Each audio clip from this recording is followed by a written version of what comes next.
तो आप सभी का आज जो है हमारा डेमो नंबर 5 है। अगर अभी तक आप लोग जो है डेमो नंबर 1 है ना, demo number 1, demo number 2, demo number 3 और डेमो नंबर 4 नहीं देखे तो उसे अवश्य देख लीजिए, काफ़ी महत्वपूर्ण है। वो देखेंगे तभी आपको डेमो नंबर 5 समझ में आएंगे। और कहने का मतलब मेरा यह है कि अगर आप सीरियस विद्यार्थी है यानी मैट्रिक एग्ज़ाम 2027 में अच्छा परफॉर्मेंस करना चाहते हैं, अच्छा परिणाम लेना चाहते हैं, सीरियस विद्यार्थी है, तो आप पूरा वीडियो को अंत तक ज़रूर उसको देख लीजिए 1 2 3 4 है ना। यानी आपका कॉन्सेप्ट क्लियर तो चैप्टर क्लियर हो जाएगा। यानी कॉन्सेप्ट क्लियर है तो चैप्टर क्लियर होगा और कहीं पे कोई क्वेश्चन में आपको समस्या नहीं होगा।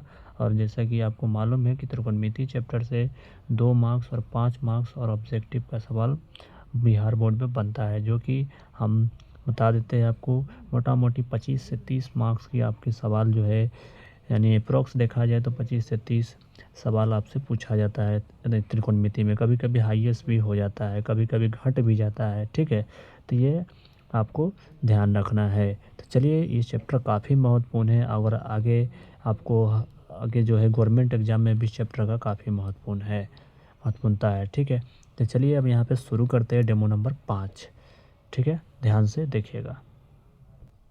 चलिए तो डेमो नंबर 5 को देखते हैं अब आगे की ओर, ध्यान से देखिएगा आप। तो देखिएगा ये क्वेश्चन को आपको बोला कि यदि कॉसेक थीटा बराबर 1/√2 तो कॉट थीटा का मान क्या होगा। देखिए अब इस सवाल को हम लोग कैसे बनाते हैं, ध्यान से देखिए कैसे बता दें, यानी बनाना है, ठीक है। ध्यान से देखिएगा। इसमें आप देखा जाए तो कॉसेक का फार्मूला क्या होता है, आपको मालूम है कॉसेक का फार्मूला होता है, यानी कॉसेक थीटा का फार्मूला होता है आपको H/P। तो H के मान कितना दिया है, H के मान देखा जाए तो यहाँ पे देखिए इसको लिख लीजिए 1/√2। H के मान आपको दिया है यहाँ पर ही 1 दिया है, P के मान आपको √2 दिया है, ठीक है। क्लियर है, बिल्कुल क्लियर होगा। अब यहाँ से हमारा देखा जाए तो इसमें कौन गायब है, आपको मालूम है त्रिभुज में तीनों भुजा पता होना चाहिए। अगर तीनों भुजा पता नहीं है तो आपको फिर सवाल नहीं बनेंगे। तो पहले आपको तीनों भुजा पता कर लीजिए। तो चलिए पता करने के लिए हमारा इस पर देखा जाए तो B गायब है। तो B के फार्मूला बताइए क्या लगाए थे, B बराबर √अंडा में पाइथागोरस प्रमेय का फार्मूला यही है, H² माइनस और P²। बस ये फार्मूला में पुट कर दीजिए, हमारा आंसर आ जाएगा निकल करके। H का मान कितना है, H का मान देखा जाए तो 1 दिया हुआ है, 1 लिख लीजिए। और P के मान आपको √2 दिया है। अगर आपका रूट के जोड़ घटाव गुना भाग नहीं आता है तो आप लोग वो भी सीख लीजिएगा, ठीक है। हम आगे बताएंगे रूट के जोड़ घटाव गुना भाग हर का परमीकरण किस तरह से करते हैं, ठीक है। वो सीखेंगे तभी आपको कैलकुलेशन आएगा, ठीक है। तो चलिए यहाँ पर ही अब हम इधर करवा करते हैं, अब इसको सॉल्व कर लेते हैं, ठीक है। सॉल्व कीजिए, सॉल्व करेंगे तो क्या आएगा जल्दी बताइए, सॉल्व कीजिए। तो यहाँ पे आएगा 1 के स्क्वायर 1 कर लीजिए और माइनस है तो माइनस √के² करिएगा तो 2 आएगा, ठीक है। अगर आप रूट के स्क्वायर नहीं आता है तो वो भी आप कमेंट कर दीजिएगा, हम बता देंगे, ठीक है। तो घटा लीजिए तो माइनस में 1 आएगा और माइनस में 1 आएगा तो इसका वर्गमूल निकलेगा ही नहीं, है ना, वर्गमूल निकलेगा ही नहीं। तो इसका आंसर क्या हो जाएगा, यही हमारा फाइनल आंसर हो जाएगा, ठीक है। ये अवास्तविक में चला जाएगा, ठीक है ना, तो ये नहीं निकलेगा, ठीक है। तो ये हमारा आंसर हो जाएगा। तो आप अब एक और सवाल हम दे देते हैं और उसके बाद आप ध्यान से देखिएगा। तो अब देखिएगा ये सवाल कैसे बनाएंगे, जल्दी से बना के बताइए। आप लोग पहले कॉपी कलम लेकर ही बैठेंगे, ठीक है, तो अभी इसको नोट कीजिएगा और सीधा मुंह देखिएगा तो फिर आपको समझ में नहीं आएगा। कॉपी कलम लेकर बैठ के खुद से सॉल्व करने का प्रयास कीजिएगा पहले, तब इसको हमारा सॉल्यूशन देखिएगा, ठीक है। तो चलिए इसको सॉल्व करते हैं। देखिए सेक का फार्मूला हम लोग जानते हैं, सेक का फार्मूला क्या होता है बता दीजिए, H/B होता है। और हमारा जो है 13/12 दिया है, 13/12 लिख लेते हैं। H के मान कितना दिया है 13 और B के मान कितना दिया है 12। तो देखा जाए तो इस जगह कौन गायब है, P गायब है। तो P का फार्मूला लगा दीजिए, हम लोग P के फार्मूला जानते हैं, P बराबर √अंडर में H² minus P², sorry B² है ना, B²। बस यहाँ पे मान पुट करिए, आंसर आ जाएगा आपका। देखिए यहाँ पे मान रखेंगे, जल्दी से आंसर आ जाएगा आपको। H का मान कितना दिया है 13 दिया है, 13 को रख लीजिए H के जगह पे माइनस, B के जगह पे कितना दिया है 12 दिया है ना, तब B के जगह पे आपको 12 लिख लेना है, 12 लिख दीजिए। अब इसको सॉल्व कर लीजिए, आंसर आपके हवाले है। देखिए 13 का स्क्वायर कितना होगा जल्दी बता दीजिए। 13 का स्क्वायर 169 होता है। अगर आपको स्क्वायर याद नहीं है तो स्क्वायर याद कर लीजिए। 12 का स्क्वायर 144 हो जाता है ना। अगर स्क्वायर का आपका ट्रिक चाहिए तो वो भी बोल दीजिएगा, हम आपको बता देंगे, ठीक है। आगे देखिए यहाँ पर ही बराबर के साइन लगा लीजिएगा, हम नहीं लगा पा रहे हैं, है ना। 169 में से 144 घटाइएगा तो 25 आएगा, और 25 का वर्गमूल कितना आ जाएगा, 25 का वर्गमूल 5 आ जाएगा।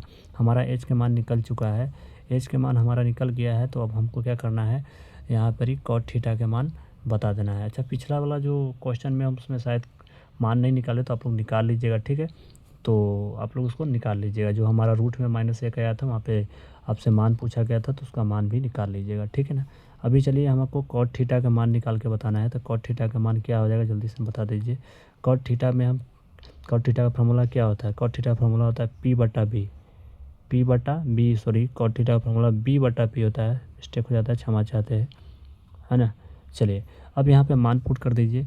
तो देखिए b के मान कितना दिया, b के मान 12 दिया है। देखिए यहाँ पे 12 दिया है, तो 12 रख लीजिए b के जगह पे 12 रख दिए। और p के मान कितना दिया है, तो देखिए p के मान निकल के आया है 5। तो p के मान आपको 5 हो जाएगा, है ना। ये हमारा फाइनल आंसर होगा, 12/5 आंसर हो जाएगा। उम्मीद करते हैं कि आप सीख गए होंगे ये सवाल। अब हम थोड़ा आपको सिखा देते हैं कि जोड़ घटाव भिन्न, यानी आपको रूट के जोड़, रूट के घटाव, रूट के गुणा, रूट के भाग, और रूट का हर का परमेकरण, रूट का आपको जो है स्क्वायर कैसे करते हैं ये हम आपको बता देते हैं, क्यों कैसे करते हैं ये आपको बता देते हैं, ठीक है। तो बिल्कुल बने रहिएगा वीडियो में, ध्यान से देखिएगा। तो चलिए यहाँ पे रूट का जोड़ आपको सिखा देते हैं। अब यहाँ पे पहला लिख देते हैं, जैसे रूट में 2, अब प्लस में रूट में 2, क्या आएगा आपको आंसर पहले खुद से कमेंट करने का प्रयास कीजिएगा। 2 में रूट में 2 प्लस 3 में रूट में 2, इसका आंसर क्या निकल के आएगा आपको बताना है। उसके बाद आपको आएगा यहाँ पर ही 4 रूट में 2 और प्लस में 3 रूट में 3, इसका आंसर क्या होगा जल्दी जल्दी कमेंट करके आप लोग बताइए फास्ट में कि इसका आंसर क्या होगा, जल्दी बताइए। तो देखिए 1 रूट 2 1 रूट 2 कितना हो जाता है, 2 का रूट 2 हो जाएगा, यानी 2 रूट में 2 हो जाएगा। बताइए यहाँ पे कुछ भी नहीं तो एक ही तो कहा जाता है इसको। तो 1 रूट 2 1 रूट 2, है ना। यहाँ पे कुछ भी नहीं तो एक माना जाता है, इसीलिए इसको बोलते हैं हम लोग 1 रूट 2, है ना। समझ गए ना, ये हम आपको समझाए हुए हैं, फिर से समझा दिए। बताइए यहाँ पे 2 रूट 2 3 रूट 2 कितना हो जाएगा, तो आप बोलिएगा कि 5 रूट 2 कितना हो जाएगा, 5 रूट में 2 हो जाएगा। अच्छा, उसके बाद बताइए यहाँ पे 4 रूट 2 है, यहाँ पे 3 रूट 2 है, क्या जुड़ पाएगा, तो यहाँ पे नहीं जुड़ पाएगा। आप कहेंगे कि नहीं सर नहीं जुड़ पाएगा, क्योंकि यहाँ पे रूट में 2 जो दिया है, यहाँ पे रूट में 3 दे दिया है। अगर यहाँ पे ये रूट 2 दिया है और यहाँ पर भी रूट 2 रहता तो जुड़ जाता, तो इसका आंसर यही हो जाएगा, है ना। यही वाला आंसर हो जाएगा, समझ गए, यही इसका आंसर हो जाएगा, क्योंकि जुड़ेगा ही नहीं तो यही आंसर हो जाएगा। उम्मीद करते हैं कि ये आपको जोड़ सीखे हैं, लेकिन हम आपसे पूछ लेते हैं कि सीखे या ना सीखे, है ना। चलिए ध्यान से देखते हैं, पूछते हैं आपसे। तो अब इसको हम मिटाते हैं, ध्यान से देखिएगा। तो चलिए इसको बताइए इसका आंसर क्या होगा, जल्दी से फास्ट में आप लोग बताइए इसका आंसर क्या होगा। देखिए इसको 3 प्लस रूट में 2 दिया है तो ये नहीं जुड़ेगा, क्योंकि ये संख्या में दे दिया है और ये आपको रूट में है, इसलिए ये नहीं जुड़ेगा, अलग अलग है दोनों। इसके लिए इसका आंसर यही हो जाएगा, ठीक है। तो आप यही लिख दीजिएगा, यही आंसर हो जाएगा, 3 प्लस में रूट में 2, इसमें कोई बदलाव नहीं होगा। अब देखिए 4 रूट 7 और 2 रूट 7, तो दोनों जुटेगा। 4 रूट 7 और 2 रूट 7 कितना हो जाएगा, 6 रूट 7 कितना हो जाएगा, 6 रूट में 7 लिख दीजिए, हो गया। 5 रूट 3 3 रूट 3 कितना हो जाएगा, 5 रूट 3 3 रूट 3, तो आपको हो जाएगा 8 रूट में 3, आपका आंसर हो जाएगा। तो इस प्रकार आपको ये जोड़ सीखना था और सीख गए होंगे आप, है ना। अब सीखते हैं हम लोग आगे की ओर, उसके बाद फिर मिक्स हम आपको देंगे, ठीक है, ध्यान से बने रहिएगा। तो चलिए अब हम लोग जो है रूट का घटाव सीखते हैं। देखिए रूट 7 में से रूट 7 घटाइएगा तो आपको कितना आ जाएगा, 0 आ जाएगा। रूट 7 में से रूट 7 घटाएंगे तो 0 आ जाएगा, सेम घटता है तो 0 आता है। रूट 3 में से रूट 3 घटाएंगे तो आपको 0 आएगा। और 5 रूट 2 में से 3 रूट 2 घटाइएगा तो कितना बचेगा, आपको 2 रूट में 2 बच जाएगा, 2 रूट में 2 बच जाएगा, ठीक है। और बताइए 2 में से माइनस के आपको घटाना है, 2 माइनस के रूट में 11 घटाना है, तो देखिए ये घटेगा नहीं, यहाँ पे रूट में माइनस है, ठीक है, इस तरह से। तो 2 माइनस रूट 11 है, तो बताइए घटाइएगा, घटेगा नहीं घटेगा, तो यही आपका आंसर हो जाएगा 2 माइनस में 1 मिनट रुकिएगा, 2 माइनस में रूट में 11, यही आपका आंसर फाइनल हो जाएगा। तो उम्मीद करते हैं आपको जो है घटाव सीख गए होंगे, और घटाव अब हम आपसे पूछते हैं कि सीखे या नहीं सीखे। तो चलिए इसका आंसर बताइए आप लोग जल्दी से फास्ट में। देखिए 5√2 में से 5√2 घटाइए, जल्दी से ना बताइए कितना होगा, 0 हो जाएगा। बताइए 7√11 में से 7√11 घटाइए, कितना हो जाएगा, 0 हो जाएगा। 8√3 में से 6√2 घटाइएगा, तो आपको यही का यही आंसर हो जाएगा, 8√3 माइनस में 6√2, यही आंसर हो जाएगा। इसका भी देखिए 7√5 में से 6√2 घटाएगा, तो यही आपका आंसर हो जाएगा। अगला हम आपसे पूछ लेते हैं, बताइएगा अगला आप बताइएगा इसका आंसर क्या होगा। जैसे हमारे पास 9 में √2 है और माइनस में 7√2 है, कितना होगा, तो आप बोलेंगे सर यहाँ पे तो आपको 9 में से 7 घटाइएगा, 2 रूट में 2 होगा इसका आंसर, है ना। अगला सवाल हम आपसे पूछ लेते हैं जल्दी जल्दी फास्ट में, ध्यान दीजिएगा। बताइएगा 16√3 में से आपको घटाना है 17√में 2, क्या होगा इसका आंसर, जल्दी बताइए। तो देखिए सर 16√3 में से 3 है ये, ठीक है, 3 है। 16√3 में से 17√3 घटाइए तो कितना बचेगा, तो आपको बचेगा माइनस के रूट में 3, क्योंकि माइनस कैसे आ गया, माइनस इसलिए आया कि बड़का जो रूट वाला है यही है। अब बड़का के जो रूट होता है ना, अब जो बड़का रूट वाला होता है उसके आगे जो सिंबल होता है वही सिंबल यहाँ पे लगता है, ठीक है। तो ये उम्मीद करते सीख गए होंगे, और हम आज के क्लास को इसी पे एंड करेंगे, और है ना।